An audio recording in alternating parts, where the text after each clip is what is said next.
2000 साल पहले की बात है। बनारस नाम के नगर में चंद्रशेखर नाम का राजकुमार रहता था और वहाँ पर मंदिर मार्गी आचार्य विहार करके पधारे थे। उन्होंने व्याख्यान में विषय किया कि जो तीर्थ यात्रा निकालता है वो तीर्थंकर गोत्र नाम का बंध करता है और तीर्थंकर होता है एक दिन। तो बनारस के उस राजकुमार के मन में बात बहुत जम गई कि मुझे संघ निकालना है, मुझे संघ निकालना है। तो उन्होंने 200 लोगों का संघ निकाला। कहाँ तक? बनारस से लेकर शिखर जी तक 200 लोगों का संघ निकाला। उसमें साधु साध्वी श्रावक श्राविका सभी साथ थे और साधु साध्वी रास्ते में तप करते थे, उपवास करते थे, सब कुछ करते थे और सारी व्यवस्था चंद्रशेखर राजकुमार सारी व्यवस्था करता था। ऐसे करते करते वो शिखर जी पहुँचे। शिखर जी पहुँचने के बाद साधु साध्वियों ने क्या किया कि हम तो तेला तप करके ऊपर चढ़ेंगे। शिखर जी में जाना यानी 9 किलोमीटर चढ़ना, 9 किलोमीटर घूमना और 9 किलोमीटर नीचे उतरना, ऐसे 27 किलोमीटर का विहार वहाँ होता है।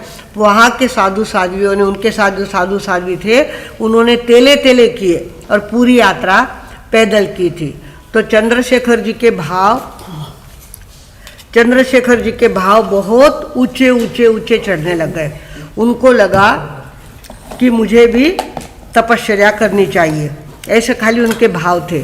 तो वहाँ पर एक छोटा सा तालाब है, कहाँ? रास्ते में आता है। शिखर जी ऊपर चढ़ते हैं ना तो बीच में पानी का तालाब आता है और वहाँ काला बुखार बहुत ज़्यादा जल्दी आता है, ब्लैक मलेरिया बोलते हैं उसको। और वो बुखार 6 डिग्री तक पहुँच जाता है। देखते देखते 6 डिग्री बुखार आदमी को चढ़ जाता है।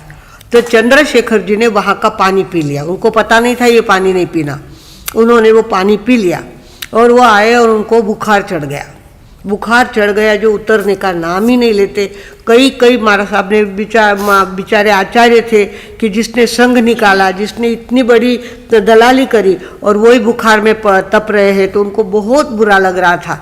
बार बार चंद्रशेखर जी को वे देखते थे और उन्होंने ध्यान में देखा कि इनका बुखार तो उतरने वाला नहीं है, बोले ये अच्छे होने ही वाले है नहीं। ऐसा जब उनके ध्यान में आया तो उन्होंने चंद्रशेखर जी को कहा कि देखो तुम्हारी बीमारी आई है और तुम्हें लेने के लिए आई है और तुम्हारी उच्च गति होने वाली है। तुम्हारे भाव बहुत ऊंचे हैं, सारे जिन शासन की सेवा के भाव है, इस कारण से तुम्हारी गति, तुम ऊपर जा रहे हो। पर ऊपर जा रहे हो और इतना पुण्य तुम्हारे साथ जा रहा है, उसके साथ हमको तुम्हारे तरफ से एक वचन चाहिए। बोले क्या वचन चाहिए? बोले जिस तीर्थ पर 20-20 तीर्थंकरों ने अपना अंतिम निर्वाण वहाँ से किया है, 20-20 तीर्थंकरों ने वहाँ का निर्वाण किया हुआ है, ऐसे तीर्थ की प्रभावना कौन करेगा? तीर्थंकर तो आते नहीं कहने को, सिद्ध गति में पहुँचने के बाद सिद्ध कोई आते नहीं, और इतने बड़े तीर्थ की प्रभावना कौन करेगा? तो तुम देवलोक में जा रहे हो, देवलोक के देवताओं के पास वो शक्ति होती है और तुम्हें आकर इस तीर्थ की प्रभावना करनी पड़ेगी और अब तुम्हारी बीमारी ठीक होने वाली है नहीं। उनको इतने भाव चढ़ गए, उन्होंने कहा हमारे साहब जब अच्छा होना ही नहीं तो पचकान करवा दो। सब सारे पचकान कर लिए उन्होंने, अन्न जल दोनों छोड़ दिए और तपश्चर्या के भाव, साधु संतों के भाव, तीर्थों के भाव, ऊंचे ऊंचे भाव चढ़ने लग गए। और ऐसे करते करते उनका आखिरी दिन आ गया, वे देवलोक पधार गए। देवलोक पधारने के बाद कुछ समय ऐसा निकला कि जहाँ कोई नहीं था, साधु संत तो बेचारे अपने अपने स्थान पे विहार करके चले गए।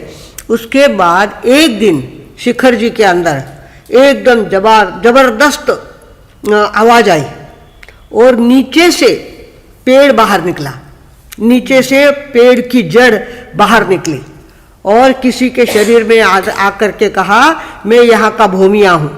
क्या कहा? मैं यहाँ का भूमिया हूँ और मेरे तीर्थ की रक्षा करने के लिए मैं आया हूँ, इस तरह से उन्होंने कहा। और किसी के शरीर में आकर के उन्होंने बोला। तो वहाँ भूमिया जी प्रसिद्ध है। भूमिया जी, जो भूमिया जी की आज्ञा लेकर के जाता है वो बराबर चढ़ के वापस पहुँच जाता है, और जो आज्ञा लेनी भूल जाता है वो घूमता रहता है, उसको रास्ता ही नहीं मिलता। ऐसे कई अनुभव वहाँ पे आए। भूमिया जी का बहुत ज़्यादा प्रचार है वहाँ पे। और भूमिया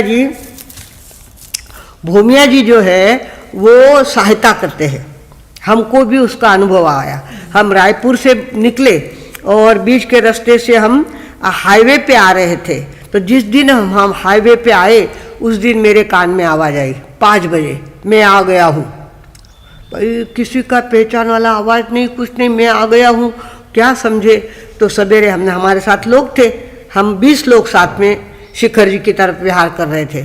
तो वहाँ सुधीर बाबू थे, तो उनको कहा कि भाई ऐसी आवाज़ आई मुझे। बोले भूमिया जी आ गए, बोले सेवा में भूमिया जी आ गए। और दूसरे दिन से हमारे साथ काला कुत्ता रहता था, जिसकी पूंछ आधी थी और वो हमारे आगे आगे चलता था। जहाँ बड़े ट्रक आते ना, ट्रक के आगे आ जाता वो। हमको टेंशन आता कि अभी कुत्तो गए, अभी कुत्तो गए, अभी कुत्तो। बराबर वो बच्चा लेता हमको। और हाईवे पे हम विहार कर रहे थे, तो हम रांची तक पहुँचे, तब तक कुत्ता हमारे साथ था। तो कुत्ते की सेवा हमारे साथ जो रसोइये थे, सारा लवाजम साथ था, तो वो कुत्ते की बहुत सेवा करते थे। उसको साबु लगाना, नहाना, उसको खिलाना पिलाना। तो एक दिन मेरे मन में आपको कुत्ता रोका ही तो करे ये लोग, ऐसे मेरे मन में आया। और दूसरे दिन से कुत्ता गायब। दूसरे दिन से कुत्ता वहाँ दिखाई नहीं हमको। ये प्रत्यक्ष मेरा अनुभव है। तो ऐसे भूमिया जी वहाँ पे सहायता करते हैं, तो हम लोग भी उनकी आज्ञा लेकर के चढ़ने का हमने भी किया। सवेरे 5 बजे ही निकल जाना और शाम के पहले यहाँ पहुँचना। तो अभी खाली हमारा ही अनुभव हम कहते थे। तो शाम को हम जब उतर रहे थे ना, तो हुआ ये कि बंदर, इतने सारे बंदर, इधर बंदर उधर बंदर उधर, और शाम हो रही इतनी, हमको देर हो रही, नीचे उतरना है जल्दी, दिन जा रहा है, टेंशन इतना, और बंदर देखो तो इतने।